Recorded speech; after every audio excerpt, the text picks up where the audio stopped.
Hello there, and welcome to the boring universe. Tonight, let yourself settle into a quiet place. Let your breathing slow down, soft and easy, like the gentle rhythm of waves on a distant shore. We're going to travel together through time, not rushing, just drifting back to when the sky was the only book humanity had, written in light and darkness, in patterns that repeated like a lullaby. Close your eyes for a moment if you'd like, and imagine yourself lying on warm grass thousands of years ago, when the night sky was so clear, so vast, that it felt like you could fall upward into it. Long before there were clocks or calendars, before written words or printed pages, people looked up. They watched the sky the way you might watch a favorite stream flowing by, noticing everything, remembering everything. The sky was their guide, their story, their companion through the endless nights. In ancient times, when the sun dipped below the horizon, darkness didn't mean the end of seeing. It meant the beginning of reading. The stars appeared one by one, like candles being lit across an infinite ceiling, and each one had meaning. Each one whispered something about time, about seasons, about home. Imagine a shepherd in Mesopotamia 5,000 years ago, lying on his back while his flock slept nearby. The air would be cooling after the heat of day, and above him, the stars would emerge in their familiar patterns. He knew them all. He knew them like you know the rooms of your home in darkness. The Big Dipper rose in the north, circling around one steady point that never moved. That fixed star, the one we call Polaris now, was like an anchor in the sky. Travelers knew that if they could find that star, they would always know which way was north, which way would lead them home. But it wasn't just about direction. The stars told time in their own patient way. They moved across the sky each night, rising and setting, and over weeks and months, different stars would appear. When certain stars rose just before dawn, ancient farmers knew it was time to plant. When others appeared, they knew to harvest, to prepare for winter, to celebrate the return of warmth. In Egypt, along the Nile, people watched for Sirius, the brightest star in the night sky. When Sirius appeared on the eastern horizon just before sunrise, after being hidden for many weeks, it meant something wonderful. It meant the river would soon flood, bringing rich soil to the fields, bringing life and abundance. The Egyptians called this event the Heliacal Rising of Sirius.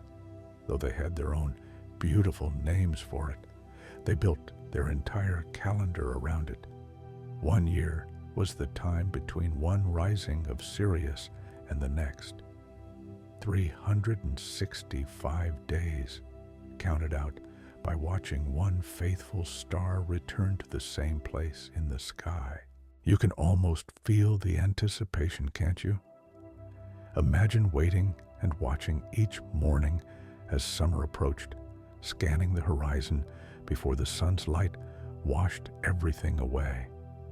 Then, one morning, there it is, a brilliant point of light, steady and true, telling you that the seasons are turning, that the world is following its ancient rhythm. In China, astronomers watched the sky with such devotion that they recorded comets, eclipses, and unusual events for thousands of years. They saw the sky as a reflection of events on Earth.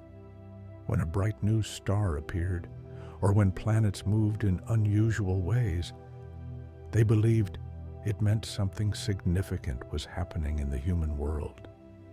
They divided the sky into sections, like rooms in a palace, each one associated with different aspects of life and government.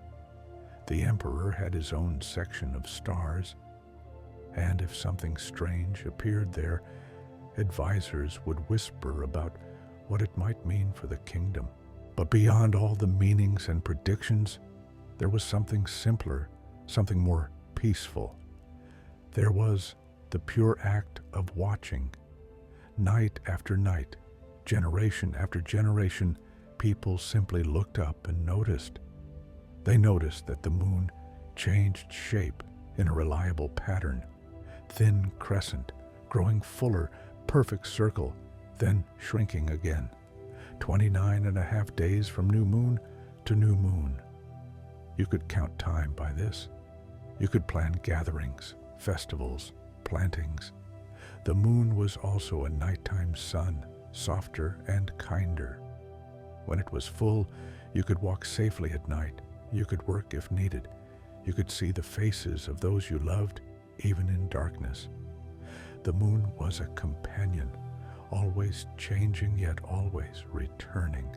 Ancient Polynesians, those incredible navigators who crossed vast oceans in canoes, read the sky with an intimacy that's hard for us to imagine now. They memorized the rising and setting points of hundreds of stars. They knew exactly where each star would appear on the horizon at different times of year.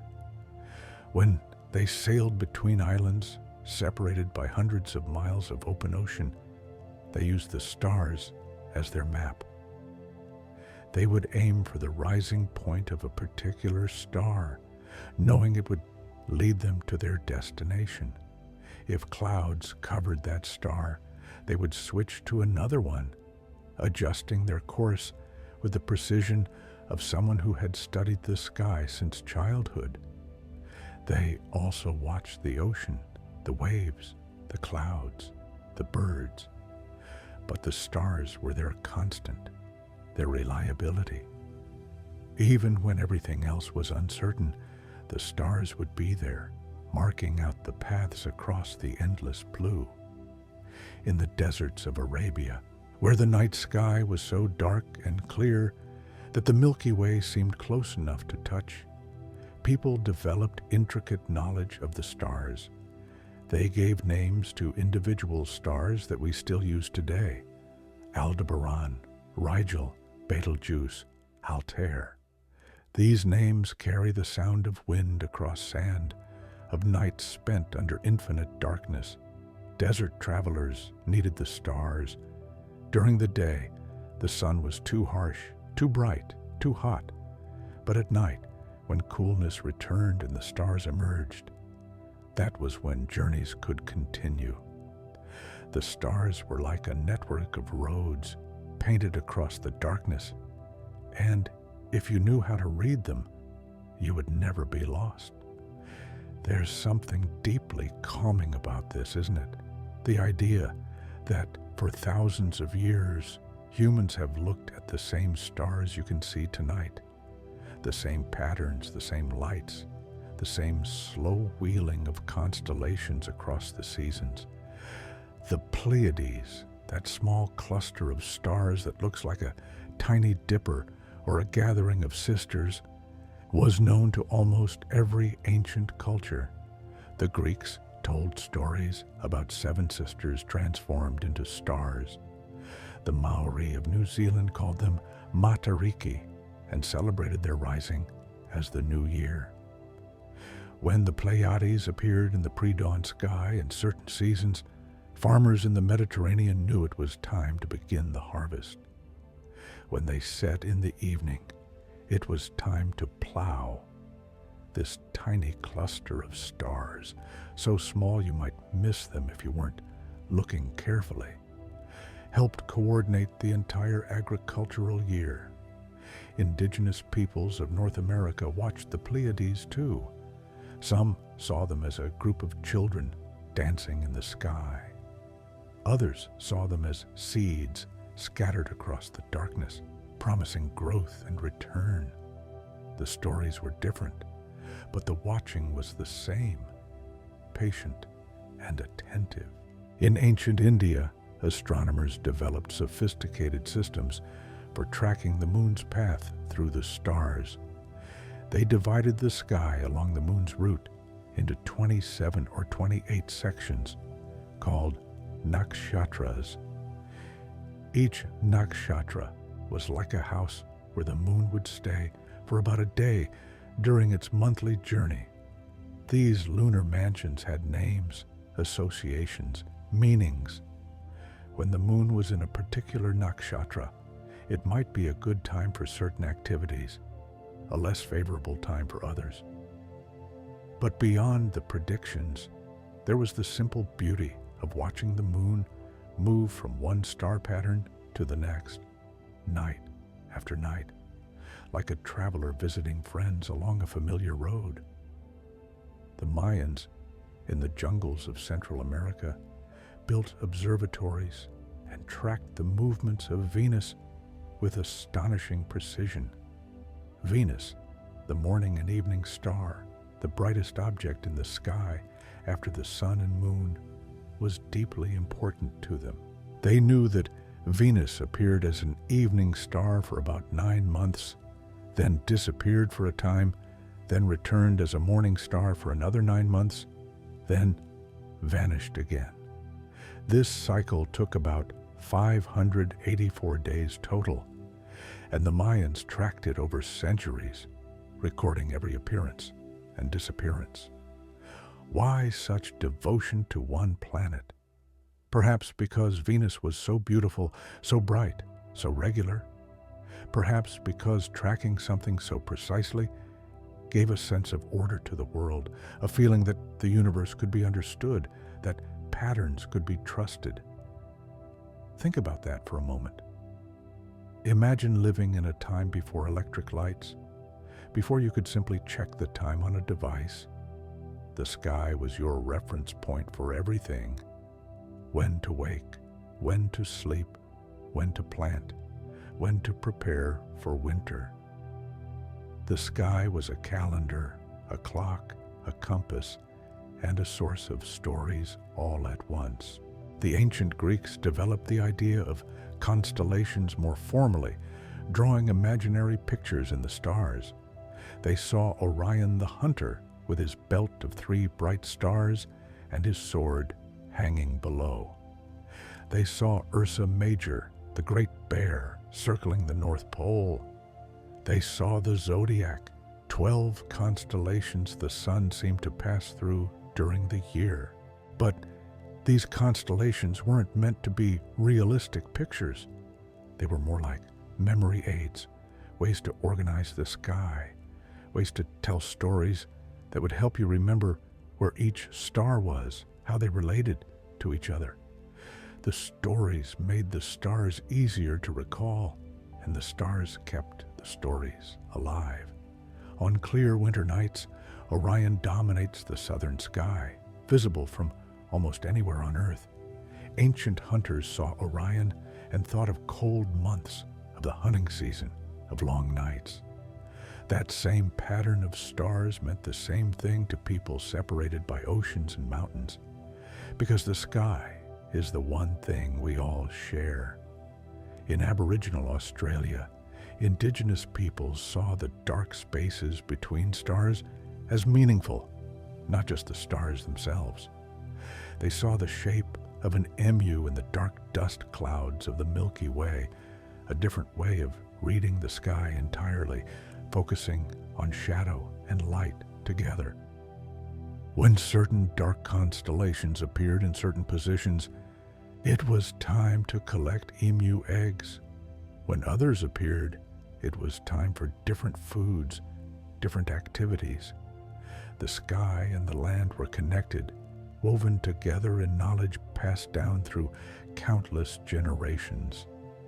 The Babylonians, skilled watchers of the heavens, tracked the planets with careful attention. They knew that while the stars stayed in fixed patterns relative to each other, certain bright objects moved. The sun and moon moved, of course, but so did 5 other lights: Mercury, Venus, Mars, Jupiter, and Saturn.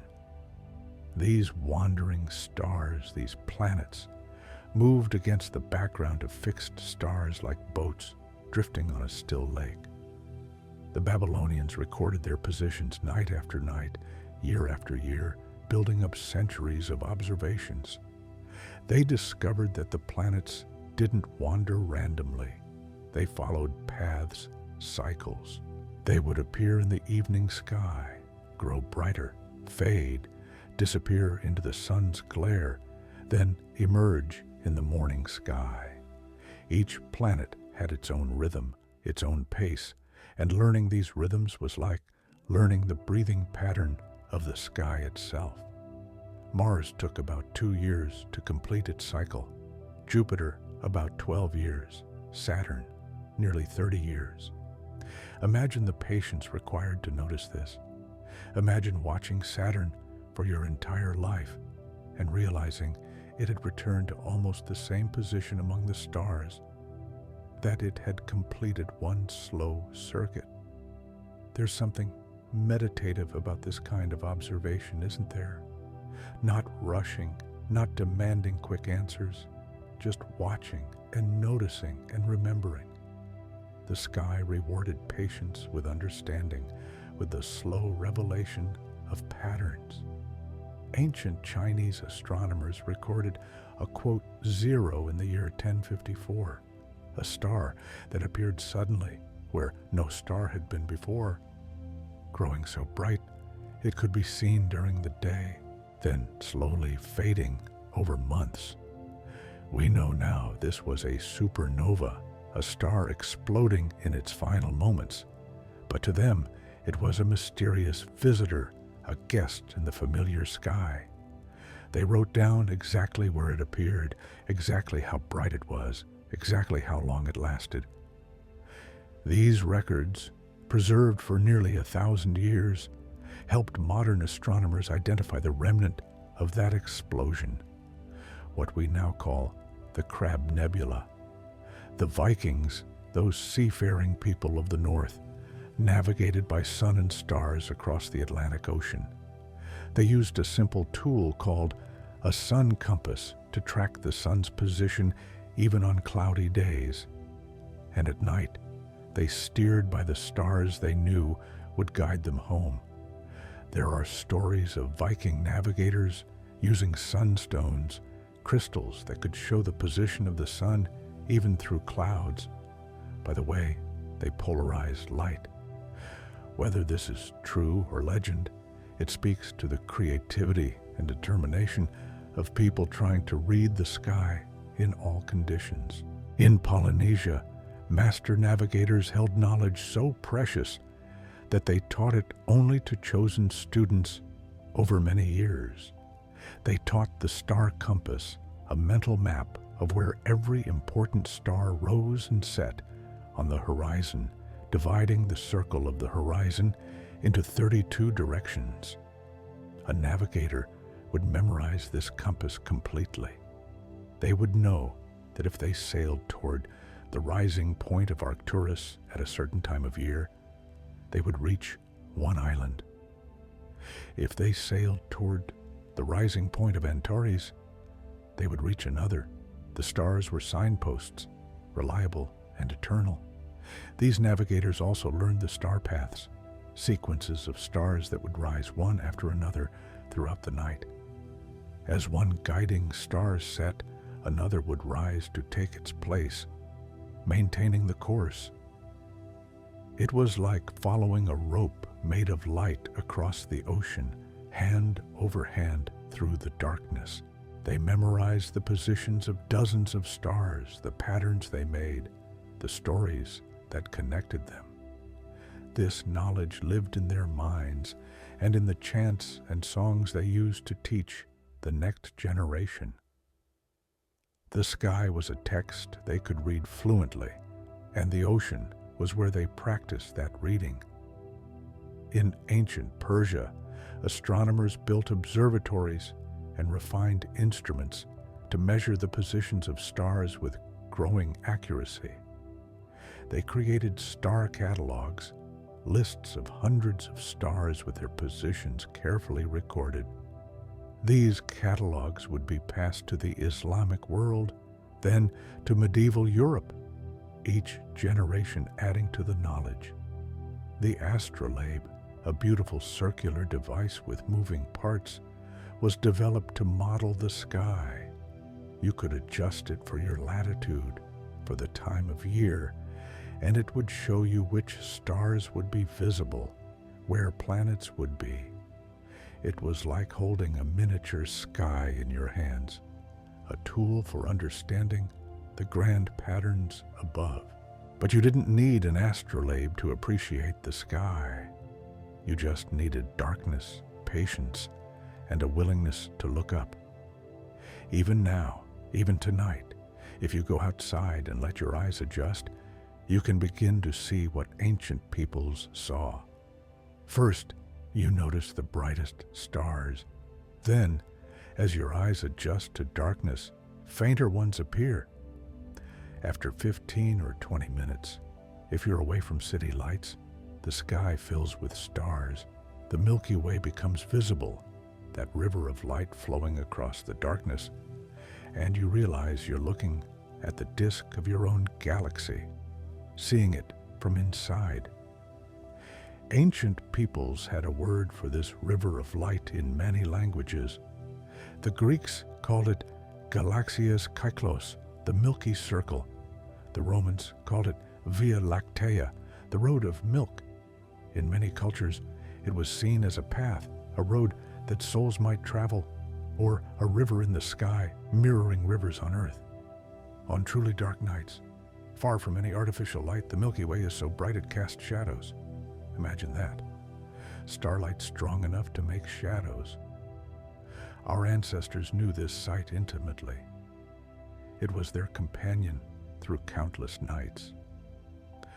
The Andromeda galaxy, our nearest large galactic neighbor, can be seen with the naked eye as a faint smudge in the constellation Andromeda. Ancient astronomers noticed this fuzzy patch and included it in their catalogs, though they didn't know what it was. They called it a little cloud, a nebula, not knowing it was another galaxy containing hundreds of billions of stars over 2 million light-years away. But they didn't need to know what it was to appreciate it. They simply noted it, recorded it, included it in their maps of the sky. Everything that could be seen was worth seeing, worth remembering. Meteor showers, those nights when many shooting stars appear to radiate from one point in the sky, were noticed and recorded by many cultures. The Perseids in August, the Leonids in November, these annual events happened like clockwork. Ancient observers saw patterns even in these brief streaks of light. They noticed that meteors seemed to come from particular constellations at particular times of year. They didn't know these were dust trails left by comets, fragments burning up as Earth passed through them. But they knew the showers would return, year after year, as reliable as any other celestial event. There's something peaceful about the idea of meteor showers, isn't there? The Earth moving through space, encountering ancient dust, and that dust burning up in streaks of light. It's been happening for billions of years, long before anyone was here to watch, and it will continue long after we're gone. Eclipses were among the most dramatic sky events ancient peoples witnessed. A solar eclipse, when the moon passes in front of the sun, turning day into an eerie twilight. A lunar eclipse, when Earth's shadow falls on the moon, turning it deep red or copper-colored. Some cultures feared eclipses, seeing them as omens or disasters, but others simply observed and recorded them. The Babylonians learned that eclipses followed predictable cycles. After 18 years and 11 days, the pattern of eclipses would roughly repeat. They called this the Saros cycle, and they used it to predict when future eclipses would occur. Imagine the satisfaction of that discovery. Imagine tracking eclipses for decades, comparing records, and suddenly seeing the pattern, realizing that what seemed chaotic and frightening was actually orderly, predictable, part of the great clockwork of the sky. Chinese astronomers recorded eclipses meticulously for over 3,000 years. These records are so detailed and accurate that modern astronomers use them to study subtle changes in Earth's rotation over the centuries. Ancient observations helping solve modern puzzles. But beyond the science, beyond the predictions and the calendars, there was something simpler. There was the experience of standing under the night sky and feeling small, feeling connected, feeling part of something vast and ancient. A person 5,000 years ago, looking at the constellation we call Orion, saw the exact same pattern of stars you see tonight. The stars have barely moved in that time. You're seeing what they saw, sharing that experience across an enormous gulf of time. The stars were a company for lonely travelers. They were entertainment for people sitting around evening fires. They were subjects of stories told to children, helping them learn to navigate, helping them feel at home in the darkness. In many cultures, the sky was where ancestors went after death, transformed into stars. The connection between humans and stars was intimate, personal. Looking at the sky was like looking at a gallery of memories, of stories, of connections to everyone who had come before. Northern peoples living in Arctic regions witnessed auroras, those shimmering curtains of light that dance across the polar sky. The aurora borealis in the north, the aurora australis in the south, caused by charged particles from the sun interacting with Earth's magnetic field. Ancient observers didn't know the cause, but they were mesmerized by the effect. Curtains of green, red, and purple light, waving and flowing like silk in a breeze. Some cultures saw these lights as spirits dancing, as pathways to other worlds, as messages from the divine. The sun itself was perhaps the most important celestial object to track. Ancient peoples built monuments aligned to sunrise on special days. Stonehenge in England, Newgrange in Ireland, countless temples and structures around the world were oriented to catch the first light of the solstice sun, the summer solstice, when the sun reaches its highest point in the sky and the days are longest. The winter solstice, when the sun is lowest and the nights are longest. These turning points in the year were recognized and celebrated by cultures everywhere.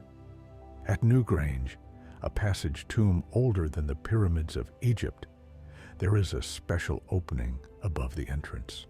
On the morning of the winter solstice, and only on that morning, sunlight shines through this opening, illuminating the inner chamber. The alignment is so precise that after 5,000 years, it still works. Imagine the planning required for that. Imagine understanding the sun's path so well that you could build a structure that would capture one specific moment of sunlight once a year.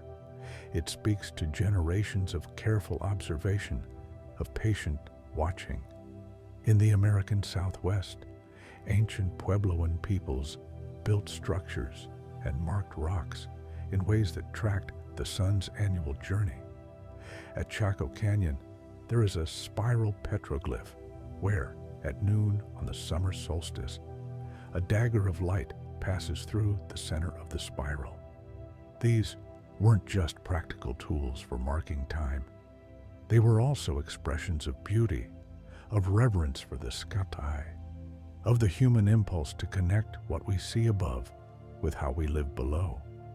The Inca of South America used the sun as the center of their religious and political life. The emperor was considered the son of the sun. Temples were aligned to solar events. The beginning of the Inca year was marked by the rise of the Pleiades in the pre-dawn sky. In Cusco, the Inca capital, there were lines radiating out from the central temple called sequoias, and these lines were aligned to various points on the horizon where important stars or the sun would rise or set. The entire landscape was organized as a kind of calendar, with the city at the center and the sky events marking out sacred directions. This integration of sky and land, of celestial events and human life, was found all over the world. The sky wasn't separate from daily life. It was woven into every aspect of existence, from when to plant crops to when to hold ceremonies, from how to navigate to how to tell stories. In the southern hemisphere, peoples saw different stars than those visible in the north. They saw the Southern Cross, a small but distinctive constellation used for navigation. They saw the Magellanic Clouds, small companion galaxies to our own Milky Way, visible as hazy patches in the southern sky. Aboriginal Australians have one of the longest continuous astronomical traditions on Earth, with knowledge passed down for tens of thousands of years. They recognize that certain stars in the sky corresponded to certain things happening on the land. When these star Arcturus appeared at a certain height in the evening sky, it meant the witchetty grubs would be fat and ready to harvest. When other stars appeared, it was time to find emu eggs or to collect particular plant foods. The sky was a calendar perfectly synchronized with the natural cycles of the Australian landscape. The Sami people of the Arctic regions of Scandinavia used the stars for timekeeping during the long polar winter, when the sun didn't rise for months. They learned to tell time by the position of the Big Dipper as it circled around Polaris, the North Star. The Big Dipper would rotate around Polaris like the hand of a clock, completing one full rotation every 24 hours. By noting its position, you could tell what time it was, even in the middle of the polar night. The stars became your clock, reliable and precise. Ancient Egyptians built their pyramids with extraordinary precision, aligning them to the cardinal directions with amazing accuracy. The Great Pyramid is aligned to true north to within a tiny fraction of a degree. They likely achieved this by tracking the stars, by finding true north through careful observation of circumpolar stars. They also oriented temples and structures to track the heliacal rising of important stars. The temple at Karnak has an axis aligned to the winter solstice sunset. Another temple is aligned to the rising of Sirius. The architecture was a kind of permanent observation device, marking celestial events in stone. The Greek philosopher Thales, around 600 BCE, is said to have predicted a solar eclipse.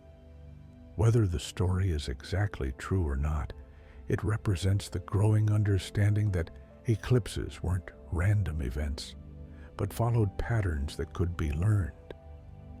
Aristarchus, another Greek thinker, tried to calculate the distance to the sun and moon using geometry and observations of eclipses and the moon's phases. His numbers weren't quite right, but the method was sound. The thinking was brilliant. The sky was becoming something that could be measured, not just wondered at. Eratosthenes, yet another Greek scholar, calculated the circumference of the Earth by comparing shadows at two different locations at noon on the summer solstice. He was remarkably accurate. This knowledge came from watching the sky. from understanding how the sun's light fell on the curved surface of the earth. The ancient world was full of such careful observers. In the Islamic Golden Age, astronomers in places like Baghdad and Cordoba refined astronomical instruments, created detailed star catalogs, and preserved the knowledge of the Greeks while adding their own observations and insights. They gave us many of the star names we still use. Aldebaran, the follower, because it follows the Pleiades across the sky. Deneb, the tail, marking the tail of the swan. Rigel, the foot, in Orion. These Arabic names are a testament to centuries of devoted sky watching. Medieval European monasteries preserved astronomical knowledge through the Dark Ages. Monks tracked Easter by the moon's phases, needing to know when the first full moon after the spring equinox would occur. The calendar was tied to the sky in practical ways. They created illuminated manuscripts showing the constellations, beautiful artistic renderings of the sky combined with the older Greek and Roman myths. The sky was science and art and story all at once, impossible to separate into neat categories. In Japan, astronomers tracked the moon and created calendars blending Chinese astronomical knowledge with their own observations. They predicted eclipses, tracked comets, and recorded unusual phenomena. A supernova observed in 1054, the same one recorded by Chinese astronomers, was also noted by Japanese observers. The knowledge was spreading, being shared across cultures through trade routes and travelers. Different peoples were all looking at the same sky, comparing notes, building a shared understanding. By the time of the Renaissance in Europe, astronomers like Copernicus were beginning to propose that Earth wasn't the center of everything, that perhaps Earth and the other planets orbited the sun. This was based on careful observations of planetary motions, particularly the puzzling retrograde motion of Mars. Mars, when watched over many months, seems to slow down, stop, move backward against the stars for a while, then stop again and resume its normal motion. This happens like clockwork every couple of years. The explanation Copernicus realized was that we're watching Mars from a moving platform, from Earth, which is also orbiting the sun. When Earth overtakes Mars in its orbit, Mars appears to move backward against the background stars, the same way a car you're passing on a highway appears to move backward relative to distant mountains. The sky was revealing not just patterns, but the fundamental structure of the solar system. Galileo, using one of the first telescopes around 1609, saw things no one had seen before. He saw mountains and craters on the moon, proving it wasn't a perfect smooth sphere. He saw 4 moons orbiting Jupiter, proving that not everything orbited Earth. He saw that Venus showed phases like the moon, proving it must orbit the sun. These observations shattered old certainties, but were built on thousands of years of careful watching. Galileo stood on the shoulders of countless observers who had tracked the planets, learned their cycles, recorded their positions. But this wasn't the end of reading the sky with simple observation. Even as telescopes grew more powerful, people still looked up with their eyes alone, still learned the constellations, still navigated by stars, still marked time by the moon. Sailors crossing oceans in the age of exploration used sextants to measure the angle of the sun or stars above the horizon, calculating their latitude. They used accurate clocks to determine longitude, but it all depended on knowing the sky, knowing which stars to measure. understanding the celestial sphere. In the Arctic and Antarctic, explorers depended on celestial navigation when the land offered few landmarks, and compasses behaved strangely near the magnetic poles. The stars were constant companions, reliable guides. Native Hawaiians, even into the 20th century, retained traditional navigation techniques. In the 1970s, the voyaging canoe Hokulea was built and sailed from Hawaii to Tahiti, using only traditional navigation methods, no modern instruments. The navigator, Mau Piailug from Micronesia, guided the journey using stars, waves, birds, and his deep knowledge of the ocean and sky. This proved that the ancient methods worked, that you really could cross thousands of miles of open ocean navigating by nature alone. The skills hadn't been lost, just sleeping, waiting to be remembered. When you learn to read the sky, even in a simple way, you connect with all these people, all these cultures, all this history. You join a conversation that's been going on for as long as humans have had eyes to see and minds to wonder. You don't need to know the science to appreciate the beauty. You don't need instruments to see patterns. You just need to look up regularly, patiently, and let the sky become familiar. Notice the moon tonight. In a few days, notice if it's moved relative to the stars, if it's a little fuller or a little thinner. In a week, see where it is. In a month, you'll have watched it complete one full cycle. You'll have read that page of the sky. Notice the bright stars. Learn one or two constellations. The Big Dipper is easy to find in northern skies. Orion is easy to find in winter. The Southern Cross if you're in the southern hemisphere. Just start with something simple, something you can recognize. Then, over weeks and months, notice how these patterns shift, how they rise earlier each night or later, how new constellations appear with the seasons while others disappear. The sky is slowly turning like a great wheel, and you're watching it move. This is what ancient peoples did. They didn't start with all the knowledge at once. They started by noticing, by being curious, by watching and remembering. The knowledge built up over lifetimes, over generations. And there's no rush. The sky will be there tomorrow night, and the night after, and the night after that. The same patterns that ancient shepherds watched, that desert travelers relied on, that ocean navigators steered by, are still there, waiting for you. There's something deeply peaceful about this continuity, isn't there?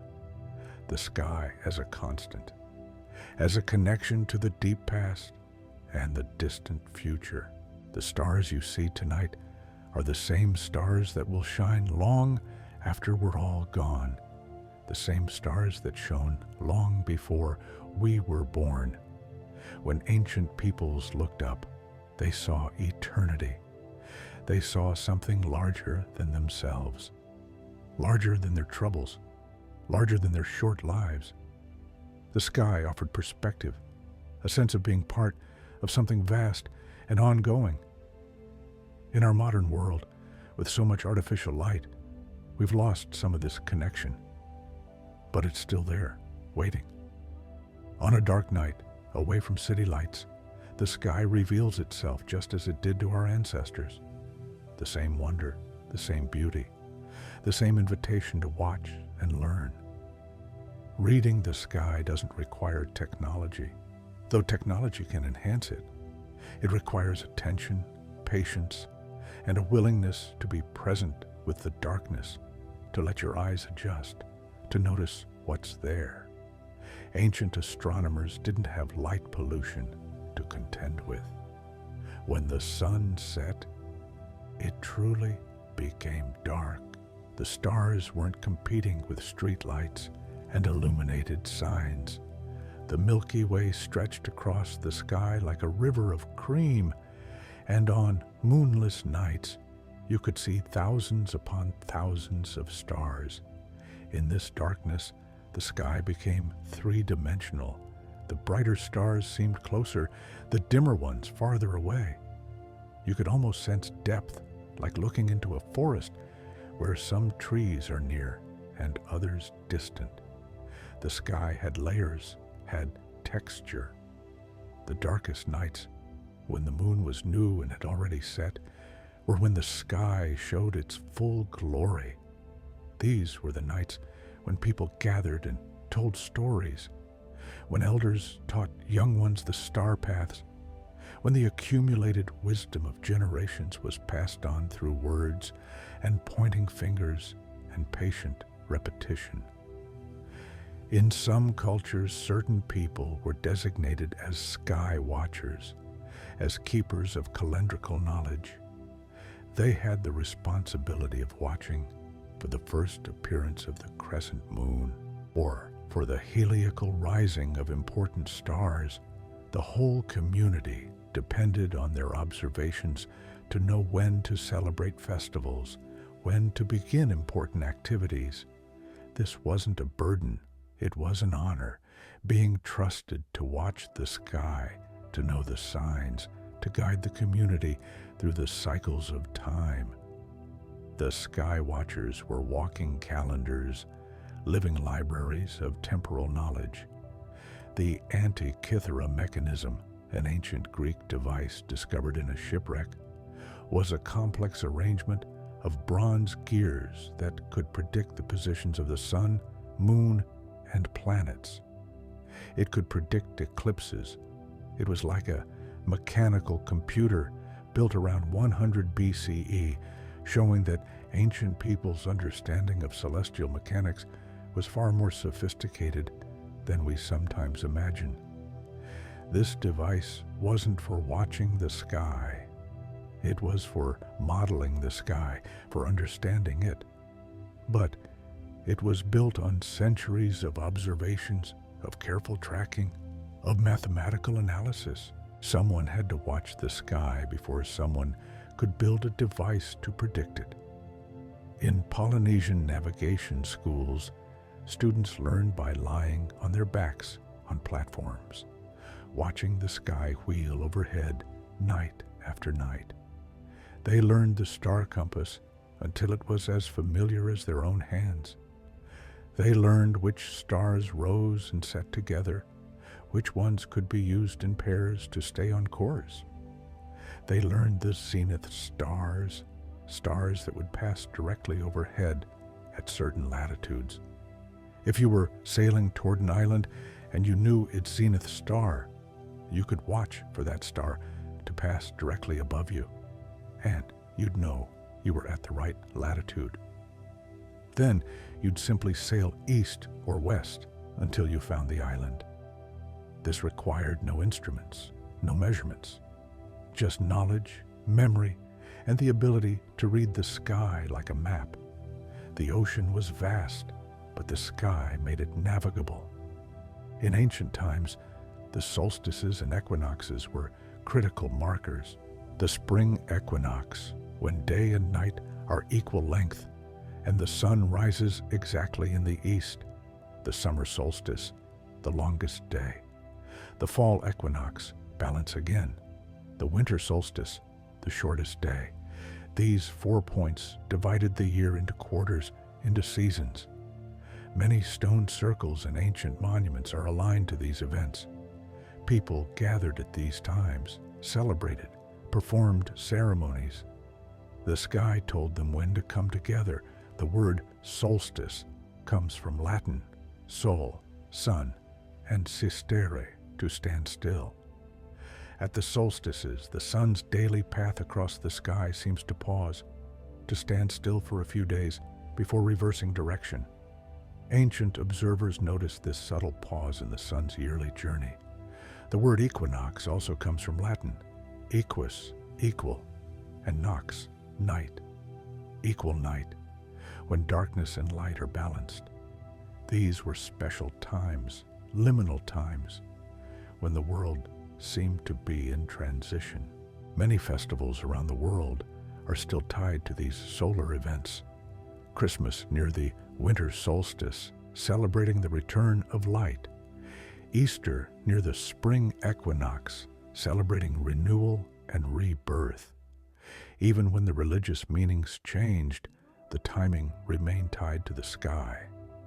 The zodiac, that band of constellations the sun passes through over the year, was divided into 12 sections by the Babylonians.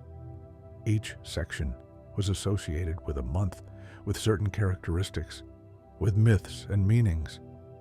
As the earth orbits the sun, from our perspective, the sun appears to move against the background stars, spending about a month in each zodiacal constellation.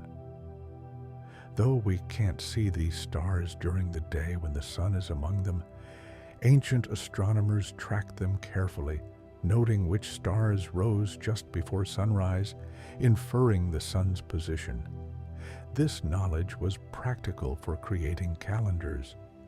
It was also the basis for astrology, the belief that the positions of celestial bodies influenced human affairs. Whether or not you believe in astrology, it represents humanity's attempt to find meaning in the sky, to connect the cosmic with the personal. The precession of the equinoxes, a very slow wobble in Earth's axis of rotation, taking about 26,000 years to complete, means that the zodiacal constellations slowly shift relative to the seasons. The ancient Greeks noticed this, particularly Hipparchus around 130 BCE. He compared his observations with earlier Babylonian records and realized that the positions of the equinoxes relative to the stars had shifted over the centuries. This was a profound discovery, revealing that even the seemingly eternal sky changed, though on timescales longer than human lifetimes. The pole star changes because of this precession. Right now, Polaris is our North Star. But 5,000 years ago, a different star, Thuban in the constellation Draco, was closer to the North Celestial Pole. In another 12,000 years, the bright star Vega will be the North Star. The sky's anchor point slowly moves in a vast circle.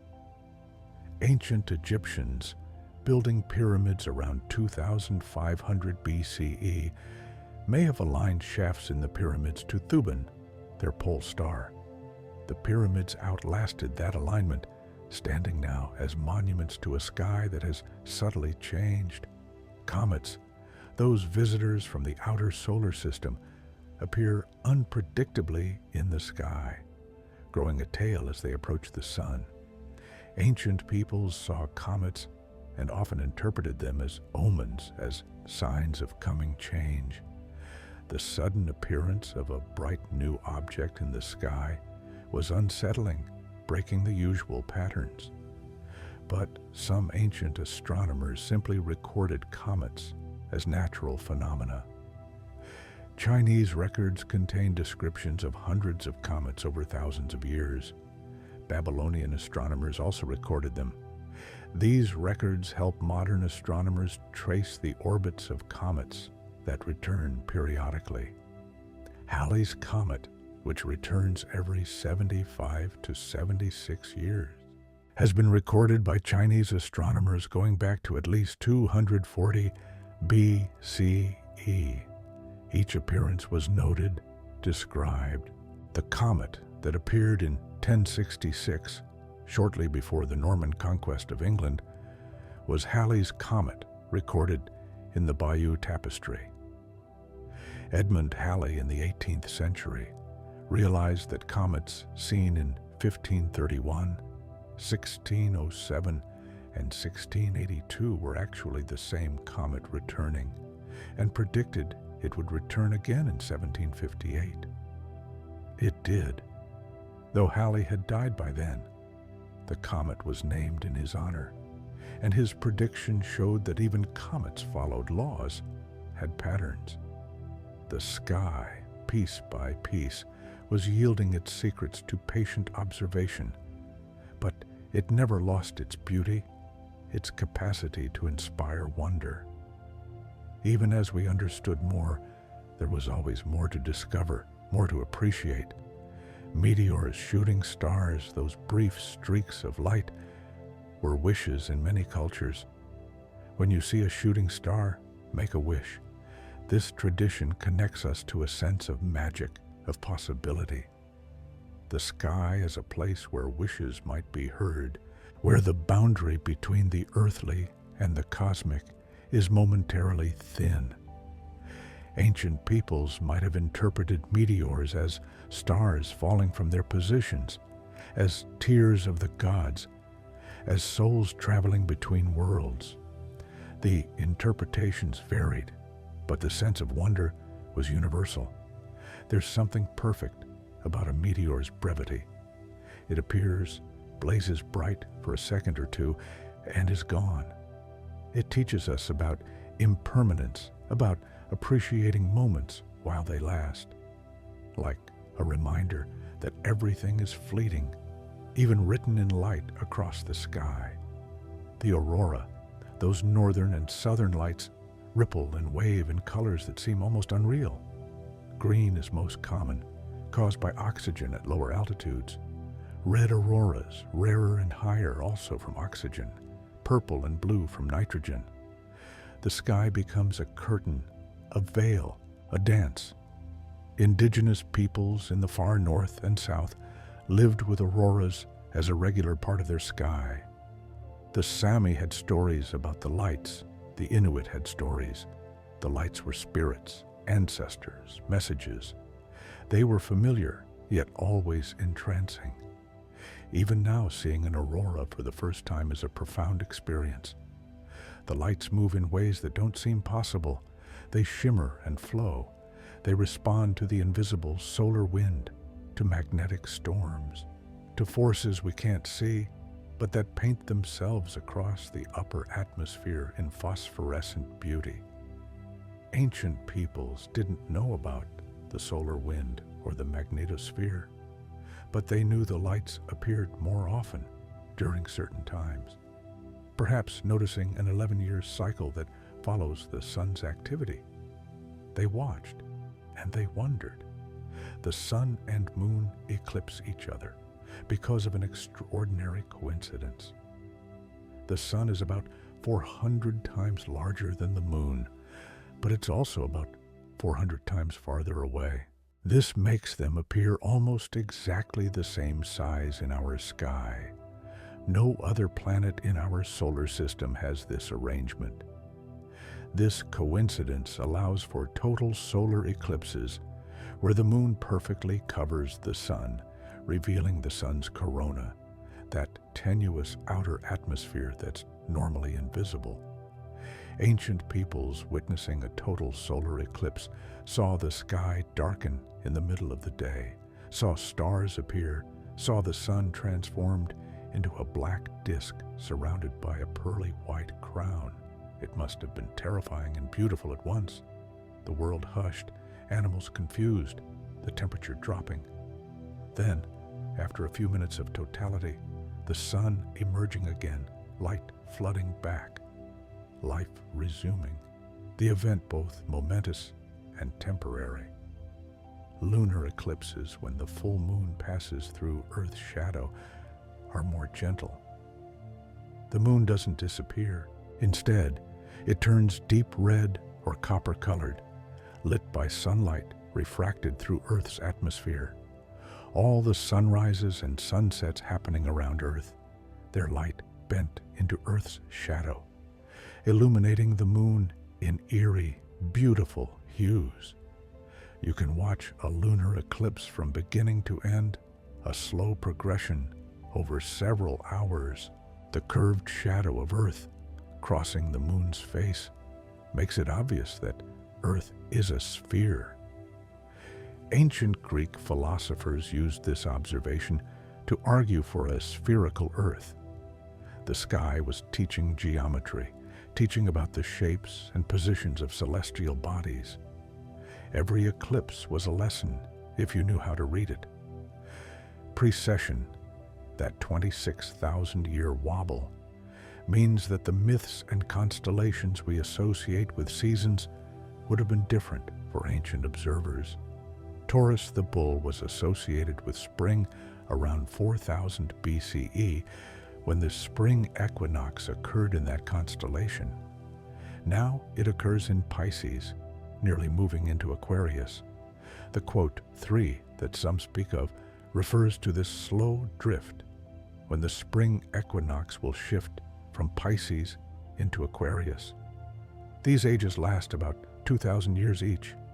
The age changes slowly, imperceptibly in a human lifetime, but the sky keeps its long count. Ancient peoples couldn't have fully understood precession without centuries of records to compare. But once recognized, it revealed that the sky itself was in motion, in vast, slow cycles beyond human lifetimes. This might have been humbling. The sky, which seemed eternal and unchanging, was itself subject to time, to cycles. Even the heavens were part of the great flow of change. Yet some things truly don't change on human timescales. The individual stars stay in their patterns. Orion's belt looks the same to you as it did to ancient Egyptians. The Big Dipper circles Polaris now as it did for countless generations. The distances to stars are so vast that even their own motion through space doesn't visibly change their positions for thousands of years. The patterns we call constellations are mostly arbitrary.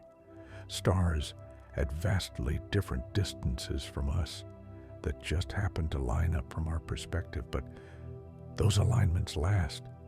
This constancy is part of what made the stars so reliable for navigation and timekeeping. You could trust them.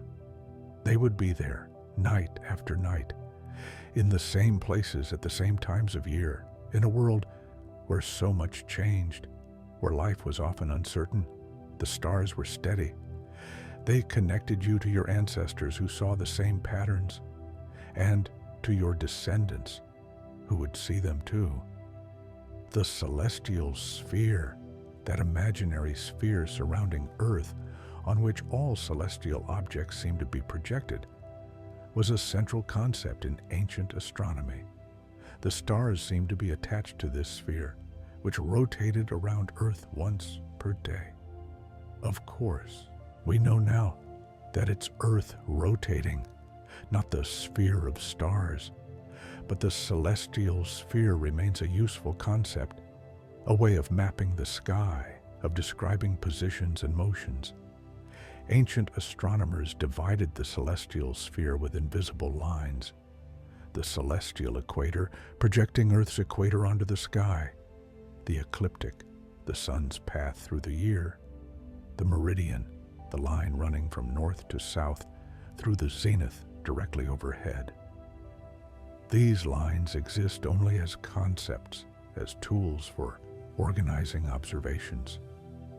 But they made it possible to describe exactly where something was in the sky, to communicate observations, to predict positions, write ascension and declination, coordinates on the celestial sphere analogous to longitude and latitude on Earth, allowed astronomers to catalog star positions precisely. A star's position could be written down, and others could find it, no matter where or when they observed.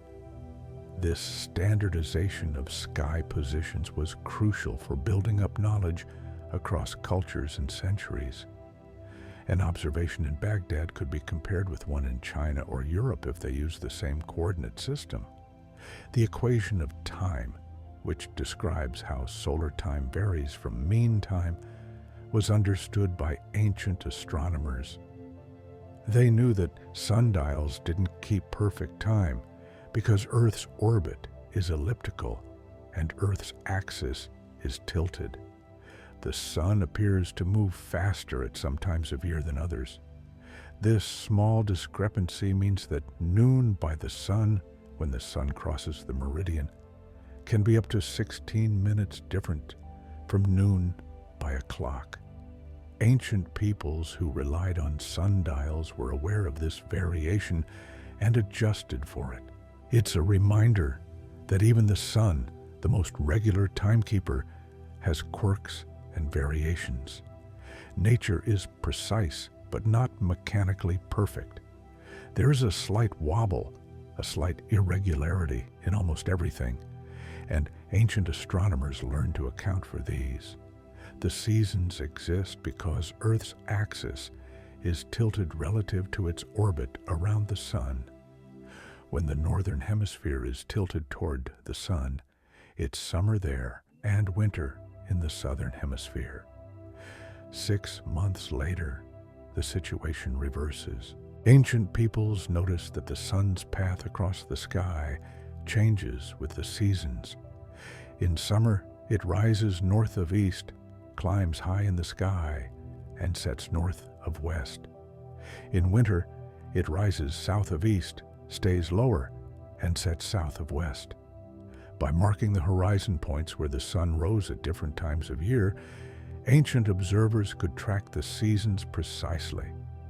Some stone circles have markers for the solstice sunrises and sunsets, dividing the year into its seasonal quarters. The tropics, the Tropic of Cancer and the Tropic of Capricorn, mark the latitudes where the sun can be directly overhead.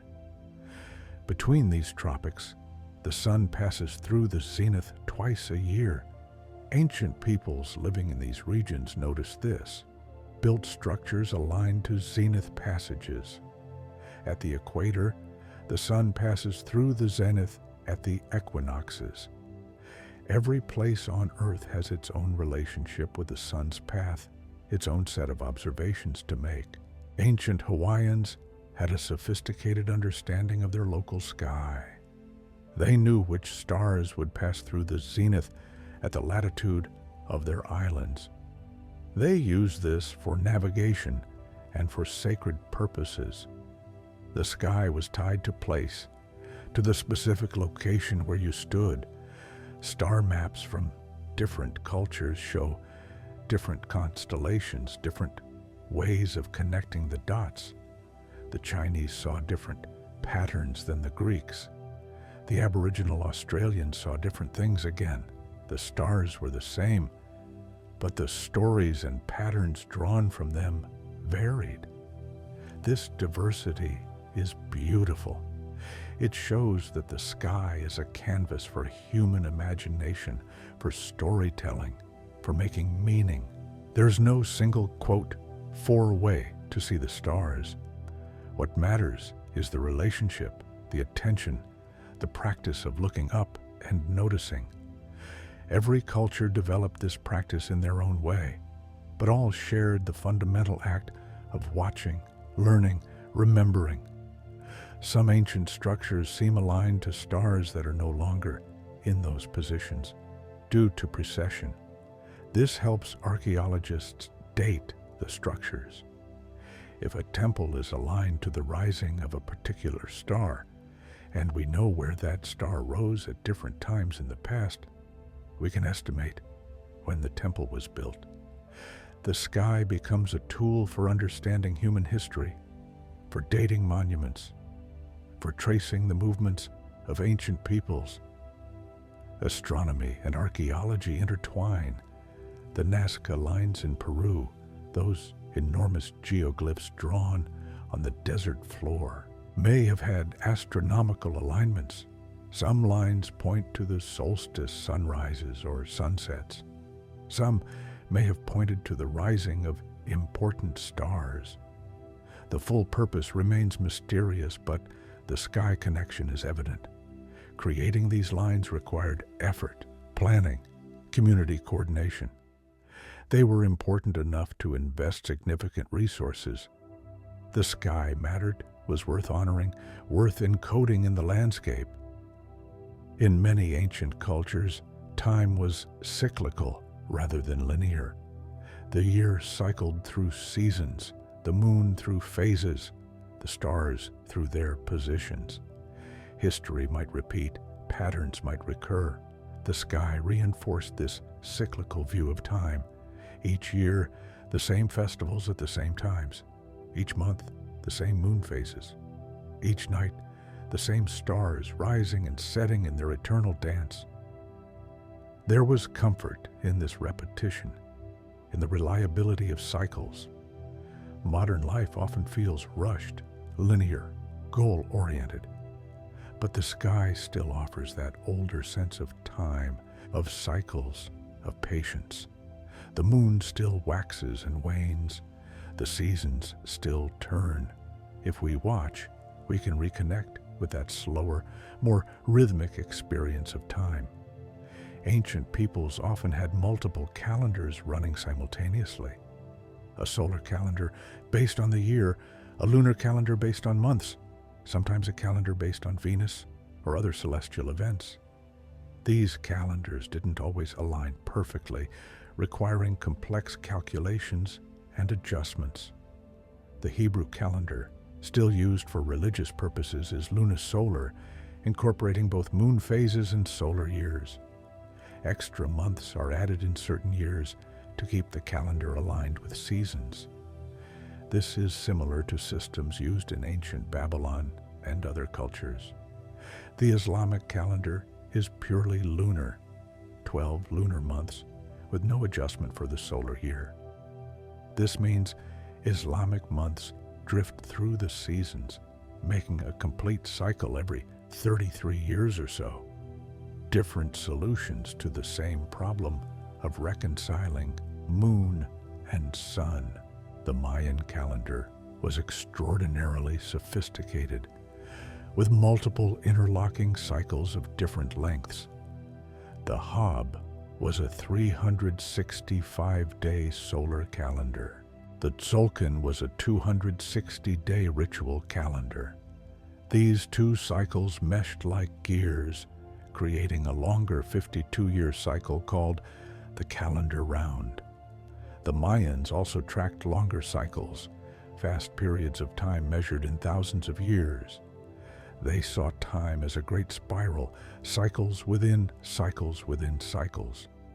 The sky gave them the tools to think on these immense scales. When ancient astronomers realized that planetary positions repeated in long cycles, that eclipses followed predictable patterns, that even the slow drift of precession could be calculated, it must have felt like discovering the great mechanisms underlying reality. The sky was not random. It was ordered, mathematical, beautiful in its complexity and regularity. This realization could be either comforting or unsettling, depending on your perspective. Some saw it as evidence of divine order, of a cosmos designed with purpose and care. Others saw it as natural law, as patterns arising from the nature of objects in space following physical principles. Different interpretations, but the same underlying wonder at the patterns themselves. Pythagoras and his followers believed that numbers were the fundamental reality, that mathematics was the language of the cosmos. The regular motions of celestial bodies, the numerical relationships they discovered between musical harmonics and planetary positions, all pointed to a mathematical universe. Whether or not you agree with their philosophy, they were responding to genuine patterns in nature, particularly in the sky. The orbits, the cycles, the regularities did suggest mathematical relationships. Kepler, much later, would discover that planetary orbits are ellipses, not circles, and that planets sweep out equal areas in equal times. These mathematical laws described how planets actually moved, not just approximately, but precisely. But all of this was built on the observations of countless earlier astronomers who had patiently tracked planetary positions, who had compiled tables and records, who had noticed inconsistencies between predicted and observed positions. Science builds slowly, each generation adding to what came before. The sky readers of ancient times were the foundation on which later astronomical breakthroughs were built. We sometimes think of ancient peoples as primitive, but they were not. They were as intelligent as we are. They simply had different tools, different contexts. With naked eyes and patient attention, they learned an enormous amount about the cosmos. In some ways, their direct engagement with the sky was richer than ours. They knew the stars intimately, individually. They could tell time by the stars, navigate by them, predict seasonal changes. These were practical life skills, honed through necessity. We've gained much with our technology, our deep understanding of physics, our ability to send probes to distant planets and look back in time with powerful telescopes.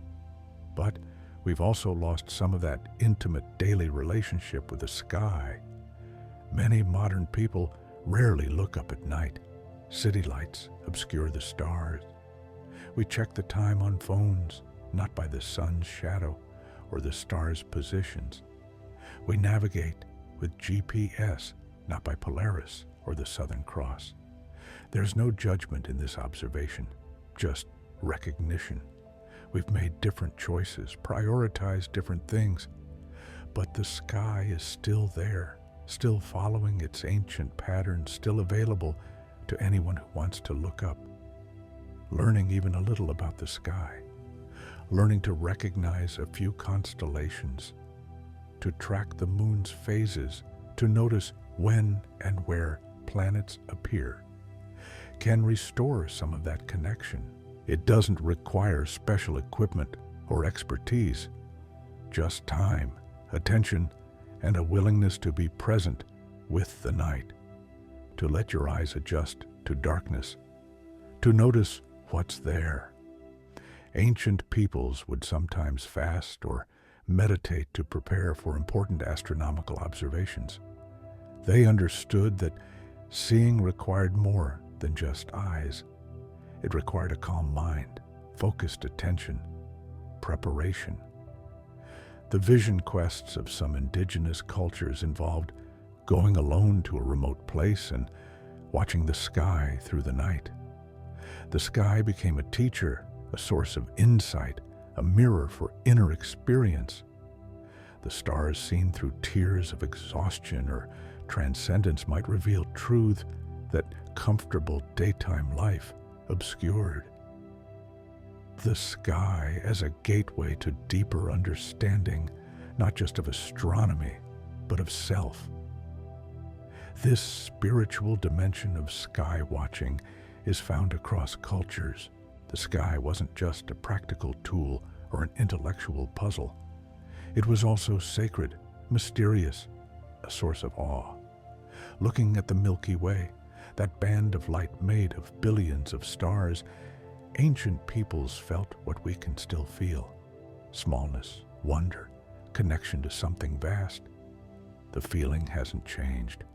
Modern astronomy tells us those stars are suns like our own, many with their own planets. The distances are almost incomprehensible. Light from some of those stars has been traveling for thousands of years to reach our eyes. When you look at a star, you're seeing it as it was when that light began its journey. You're looking back in time. The sky is a time machine, showing us the past. Ancient peoples didn't know this specific fact, but they understood that the stars were distant, mysterious, beyond the realm of ordinary experience. The sky was where the earthly and the eternal met. Many cultures imagined the stars as holes in the dome of the sky, letting divine light shine through, or as campfires of ancestors, or as souls waiting to be born. Beautiful metaphors, each capturing something true about how the sky feels. The darkness between the stars was also significant. That darkness is where you can project imagination, where possibility lives. The spaces between the visible points of light are as important as the lights themselves. Ancient astronomers learned to be comfortable with darkness, to use it as a canvas. They learned to see faint objects, to notice subtle changes, to be patient with their vision. When your eyes fully adapt to darkness, which takes about 30 to 45 minutes, you can see much more. The sky reveals layers of detail. Faint stars emerge. The Milky Way shows structure, dark lanes and bright patches. Ancient peoples who spent every night in darkness, who had no artificial lights, had night vision far better than most modern people experience. The sky they saw was richer, deeper, more detailed. They could see nebulae, those fuzzy patches that turn out to be star clusters or distant galaxies. They cataloged these objects, called them clouds or mists, included them in their maps. The Pleiades, those 7 sisters, actually contain more than 7 stars if you look carefully in darkness. Ancient peoples with excellent night vision might have counted 8, 9, even more stars in the cluster. Different observers reported different numbers, each accurate for what they could see. This variation in observation is human, natural. Not everyone sees the same way. Not everyone has the same visual acuity. Ancient astronomers understood this and often averaged observations, or trusted the most experienced observers. The careful tracking of Venus's positions, of Mars's retrograde motion, of Jupiter's slow journey through the zodiac, required years of dedicated observation by multiple people. No single person could do it all. Knowledge was collaborative, accumulated across generations. One astronomer might watch for a few decades, training a successor who would continue the work. Records would be kept, added to, refined. In this way, ancient observatories, whether stone circles, pyramids, or simple watching stations, became repositories of collective knowledge, of the combined seeing of many eyes across many years. The longest continuous astronomical record is arguably the Chinese one, with observations going back over 3,000 years. This represents countless individuals who watched the sky, recorded what they saw, passed their knowledge forward. Imagine being part of that tradition, knowing that your observations would be added to records spanning centuries, that your small contribution would help reveal patterns that no single lifetime could show. There's something beautiful about that continuity, that sense of contributing to knowledge that extends beyond yourself. The Sky Watchers were part of something larger, and they knew it. Indigenous oral traditions also preserved astronomical knowledge across vast stretches of time. Stories encoded the positions of stars, the movements of planets, the cycles of seasons. The stories were entertaining, memorable, and accurate. By embedding practical knowledge in narrative, the information became easier to remember and more engaging to learn. Children would grow up with these stories, internalizing the astronomical content naturally. The story of the Pleiades as 7 sisters, found in variations across the world, helped people remember that small cluster of stars, to recognize it, to know when it rose and set. The myth was a mnemonic device, beautiful and functional at once. When you learn a constellation by its myth, you're using the same technique ancient peoples used. The story helps you remember the pattern. Orion the hunter, with his belt and sword, is easier to recall than just 3 bright stars in a row with some fainter stars nearby. The sky becomes populated with characters, with stories, with meaning.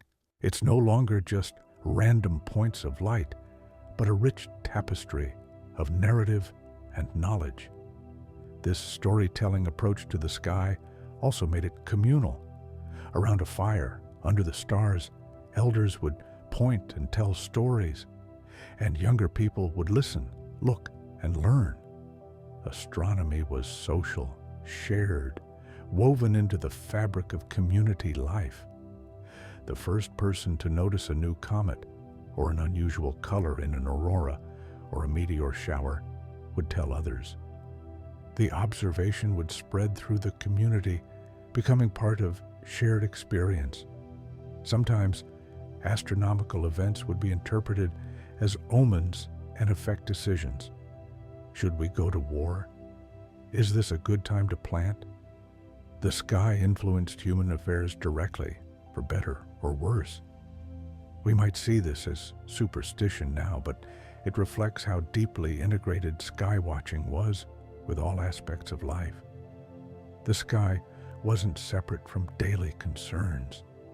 It was part of the context in which every decision was made.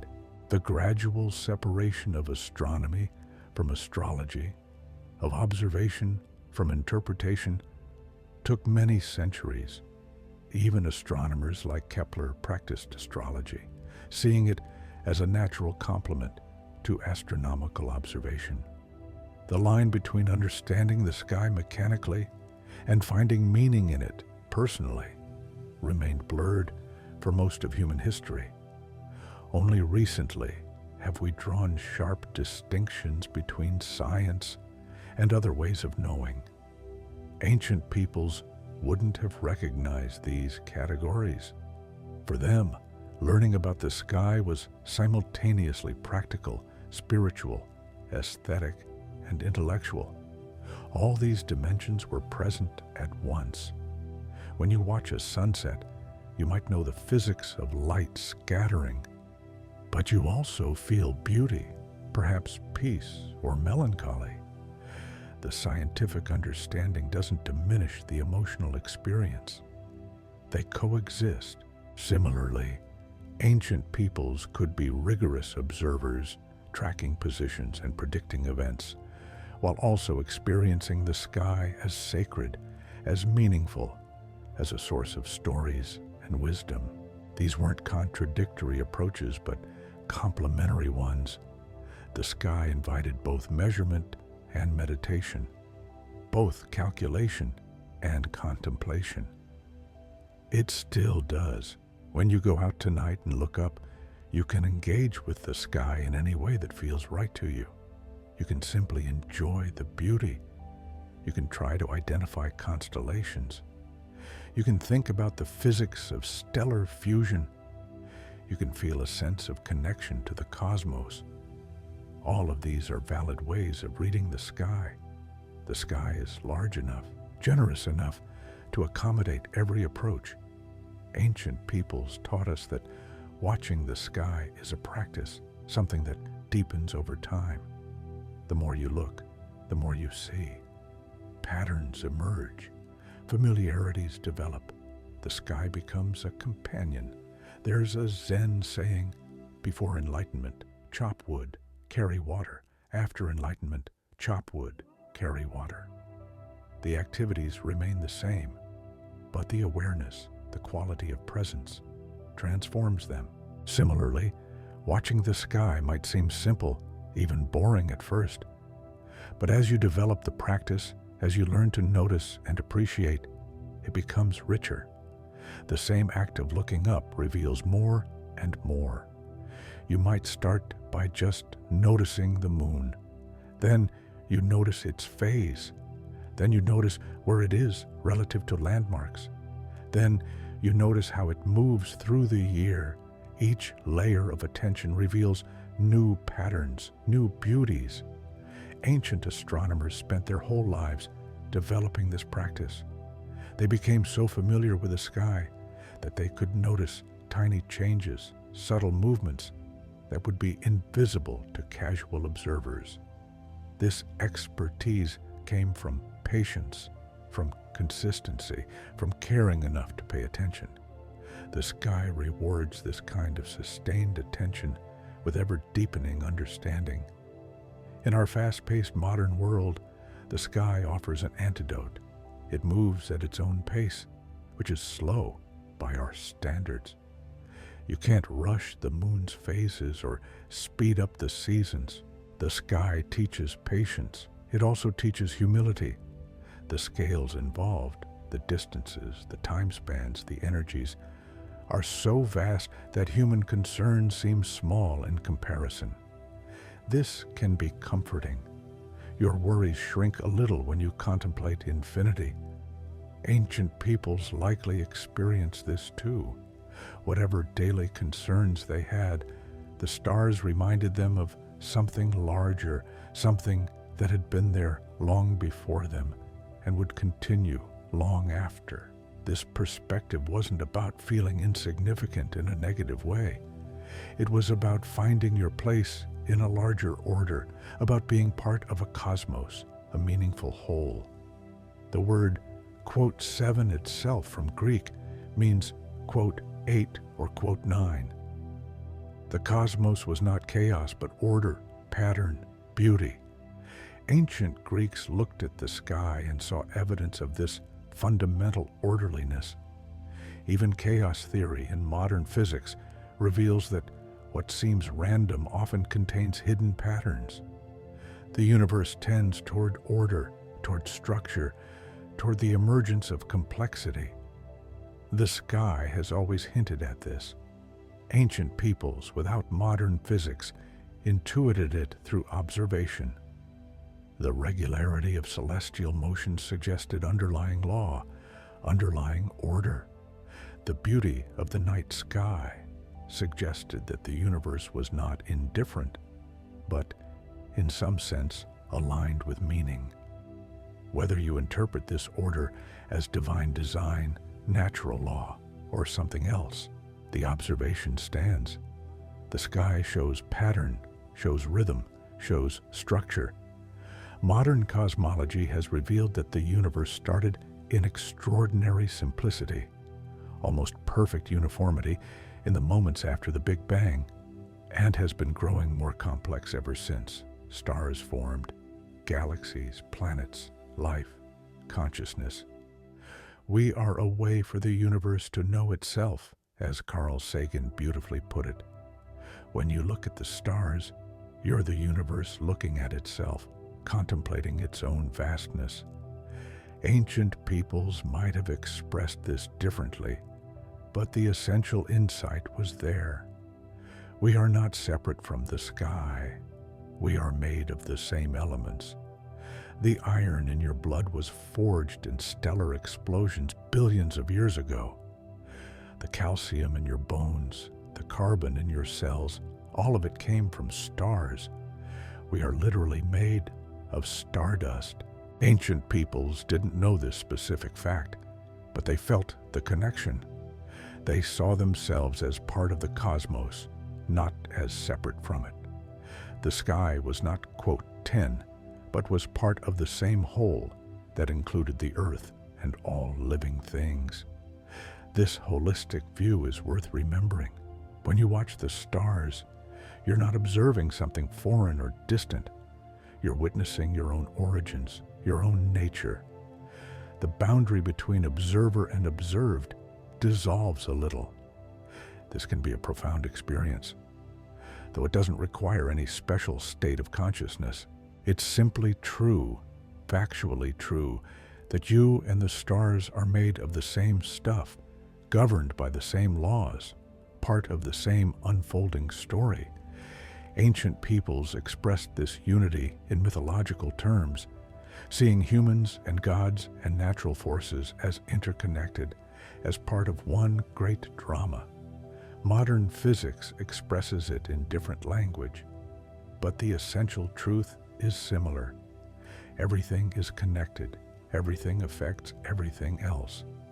The moon's gravity causes tides in the ocean, which affect marine life, which affects human communities that depend on those resources. The sun's energy drives weather, enables photosynthesis, makes life possible. We exist in a web of relationships extending from the quantum level to the cosmic scale. Ancient peoples understood this intuitively through observation and through the stories they told about those observations. The sky was a teacher, revealing not just astronomical facts, but philosophical insights, spiritual truths, practical wisdom. It taught by example, by patient repetition, by beauty. When you learn to read the sky, even a little, you're joining a conversation that's as old as humanity. You're engaging with the same teacher that guided ancient sailors, inspired ancient poets, puzzled ancient philosophers. The sky hasn't changed much in all that time. The stars you see are the same. The moon follows the same path. The planets dance the same slow dance they've danced for billions of years. But every person sees it fresh, through their own eyes, in their own moment. Every generation discovers the sky anew, even if the patterns are ancient. Children looking at the stars for the first time experience the same wonder ancient children must have felt. That sense of vastness, of mystery, of beauty is timeless. And there's always more to learn. No matter how much ancient peoples discovered, there were always deeper questions, subtler patterns, further mysteries. This is still true. Modern astronomy has revealed astonishing things: black holes, neutron stars, dark matter, the expansion of the universe. But each answer raises new questions.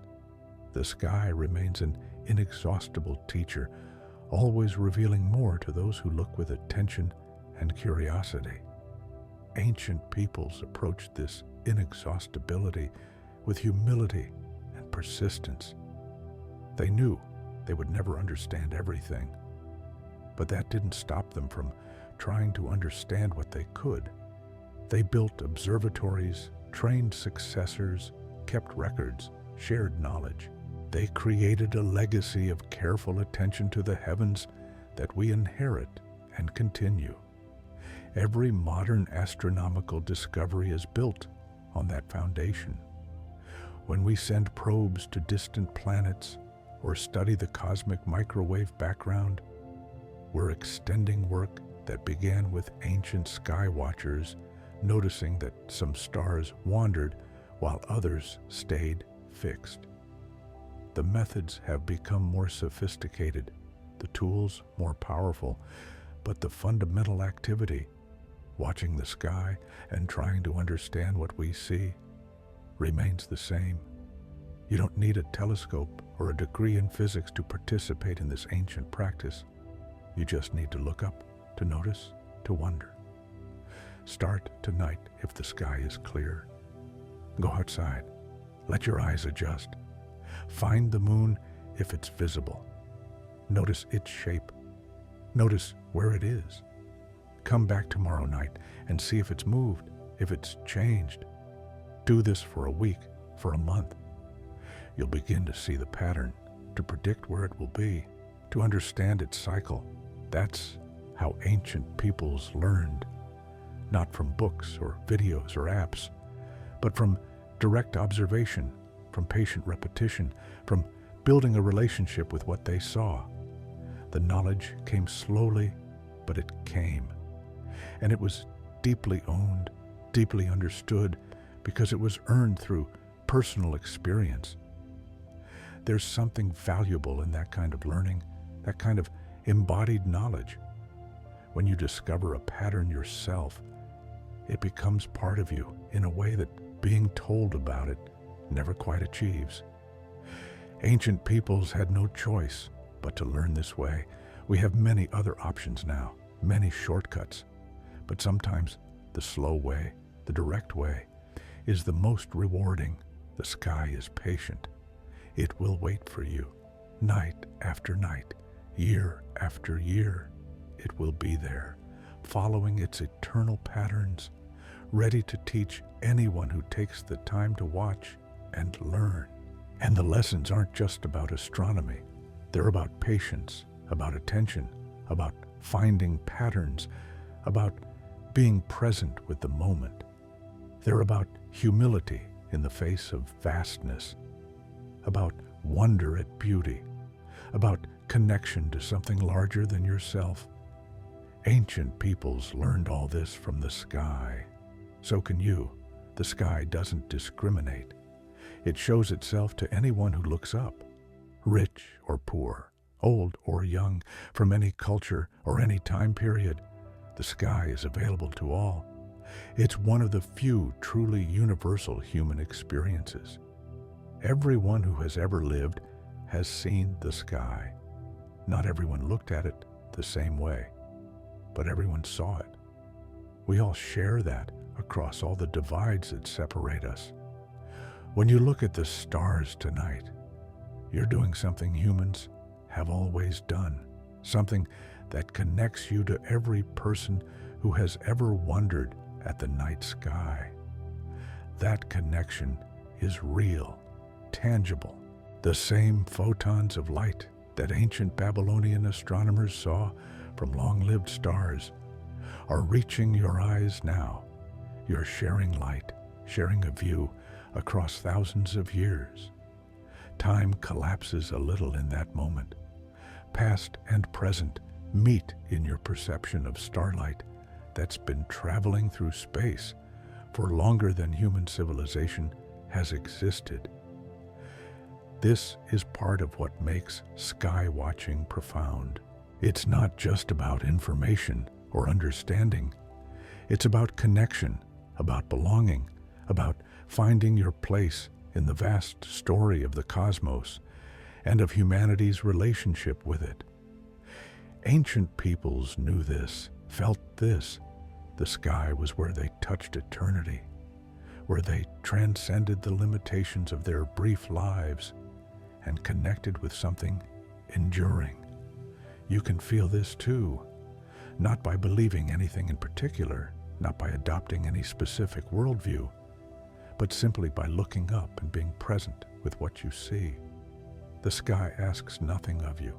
It makes no demands. It simply offers itself night after night, beautiful and mysterious and knowable and infinite all at once.